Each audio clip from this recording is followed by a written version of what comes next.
Magandang araw mga kaibigan. Pag-usapan natin yung banta sa buhay ni VP Inday Sara. Kala natin nung una, biro-biro lang yung sabi niya na sinubukan nila akong igurgor para kaya lang hindi sila nagtagumpay. Akala ko nung una, biro lang yun eh. Ngayon, may mga lumalabas ng testigo na totoo daw yung recent birthday niya. Okay, so ito, may vlog si Pinoy Views and Opinion tungkol nito. Pakinggan natin at bigyan natin ng reaksyon. Pala talaga mga kababayan na muntika na palang magurgur si VP Inday Sara Duterte noong bago ng kanyang birthday. Yan po mismo ang inamin ng isang kaalyado nila mga kababayan na dati-rate. Akala daw lang niya na nagpa-opera lang mga kababayan, nagpa-surgery lang sa thyroid. Pero hindi po pala mga kababayan dahil tinangkaan po daw talaga ang buhay ni VP Sara. Oh, at nangyari daw ito noong bago ang kanyang birthday. Ang birthday po ni VP Sara Duterte mga kababayan is May 31. Kinabukasan, June na mga kababayan. Napansin nyo, matapos ang insidente ito mga kababayan, ano ang ginawa ni Sara? Di ba nag-resign siya bilang DepEd Secretary?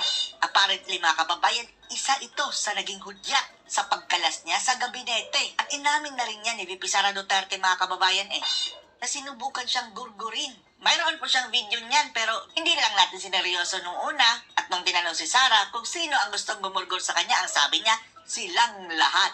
Oh, tapos ngayon mga kababayan, yung sinabi lang ni Sara na banta na walang laman, ay panic mode na sila mga kababayan. Imbestigahan ni Sara. Pinasampi na pa sa NBI. Pero nung nangyari ito kay Sara mga kababayan, ay tahimik lang sila. Panoorin niyo po ha. I-flashback lang muna natin ito mga kababayan ha. Sinubukan nila akong igurgur. Gilitan mga kababayan yung gurguran. Gilit sa lieg. Slash the neck. Akala natin no, parang wala, hindi natin sineryoso ito mga kababayan. Pero may blatter pala. Si Sara na mismo ang nagsabi mayroon silang mga police blatters. Hindi sila nagtagumpay. Hindi sila nagtagumpay. Although hindi pa yan kinikwento ni Sara mga kababayan, pero tingnan nyo yung post ni Lauren Badoy. Hindi naman na siguro kailangan i-interpret yun. Very straightforward yun. Tinanong ako kung ano yung Sa lieg. na nasa leeg ko. At Kasi mga kababayan, tinanong siya, anong meaning mo gusto nila kong gurgurin? Sabi ni Sara, straightforward yun. Yung sinabi ko, yun na. sinabi ko na sinubukan nila akong igurgur. Pero Gilitan. No need for explanation kung ano yung gilitan. Slash the neck gamit ang matulis na bagay. Kutsilyo siguro mga kababayan. Sa tingin natin parang na-hostage, no? Parang tinutukan siya ng kutsilyo dito. Sige. Yung ganyan siguro. hindi sila nagtagumpay. Sino ba yun Sila sila? lahat. Silang lahat. Ang mga bangag na kababayan, tambaluslos at mga kokak dyan. Silang lahat ang may pakana. So NBI, nasaan ang investigation nyo ngayon? Totoong may threat kay Sara, tapos ngayon, dito kay Sara, bunganga lang, na pumamatay siya, at posibleng pagpapailan ng paglabag daw sa anti-terrorism law mga kababayan. Smiyo.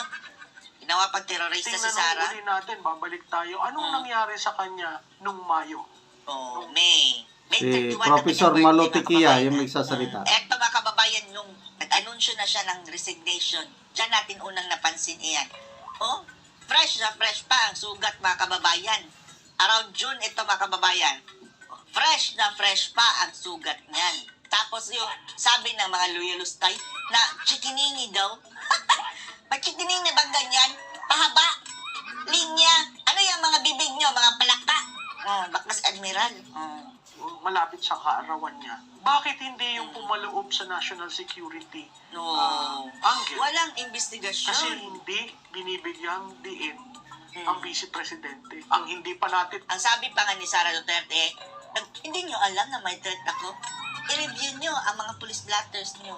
O pinablatter na yun mga kababayan sigurado. nalalaman, no? Ang hindi sinasabi ni vice presidente. Pero hindi pa niya ididetalye ngayon mga kababayan dahil isa yan sa mga alas ni Sara Malamang may CCTV din yan mga kababayan. Ilalabas din yan ni Sara Duterte. Ano bang nangyari sa kanya nung birthday niya? At meron siya ditong linya sa liig. Ay, Sugat! Alam po natin si Vice Presidente ang magkwento noon. Akala ko ho yun, may sakit eh. Kami rin, akala namin dahil may nagsabi mga kababayan na nagpa-opera daw ng thyroid.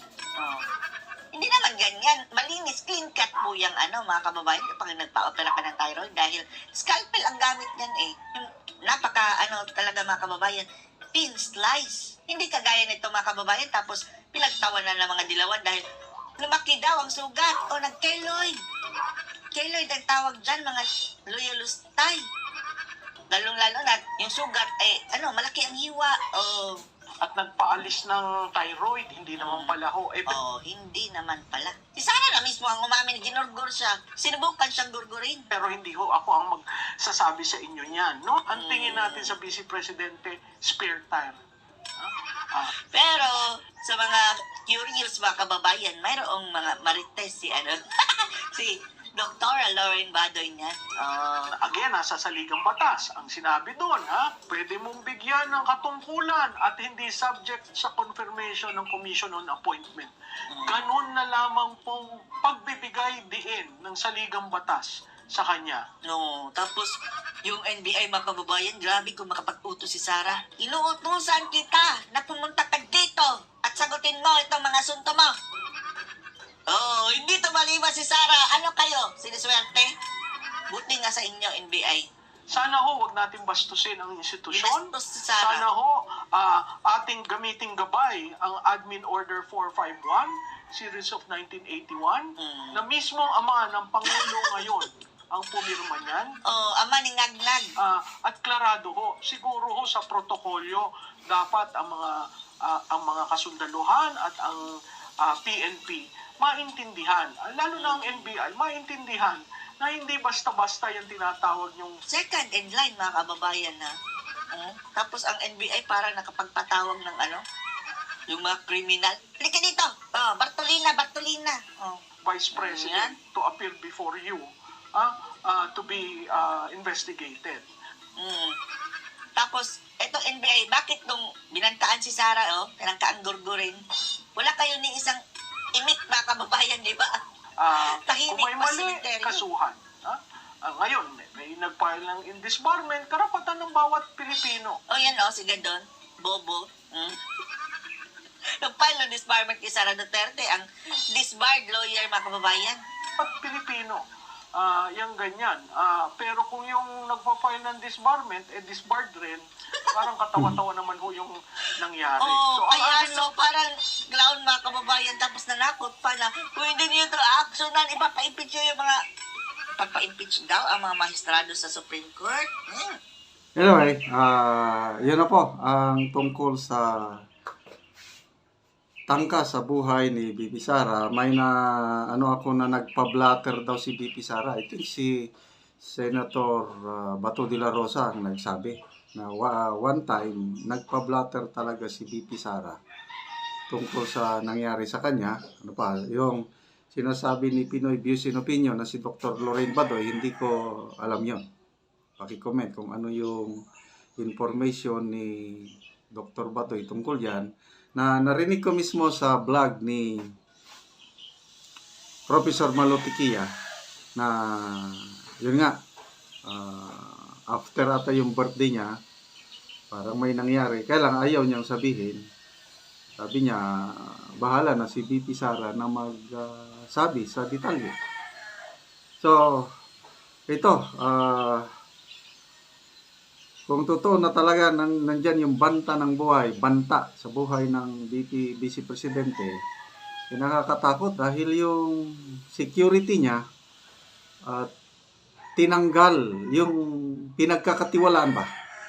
Tinanggal, gustong palitan, i-replace ng AFP, ayaw niyang tanggapin ni BP Sara.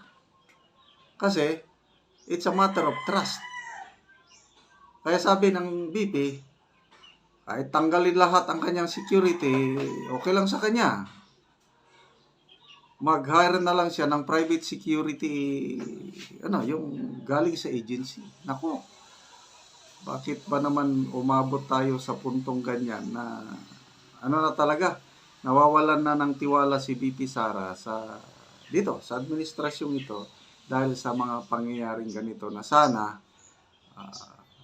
hindi sana ito mangyayari kung maganda lang ang leadership ng ating pamunuan. Ang napakagandang samahan nung una, ngayon, ganito, nagkawatak-watak na.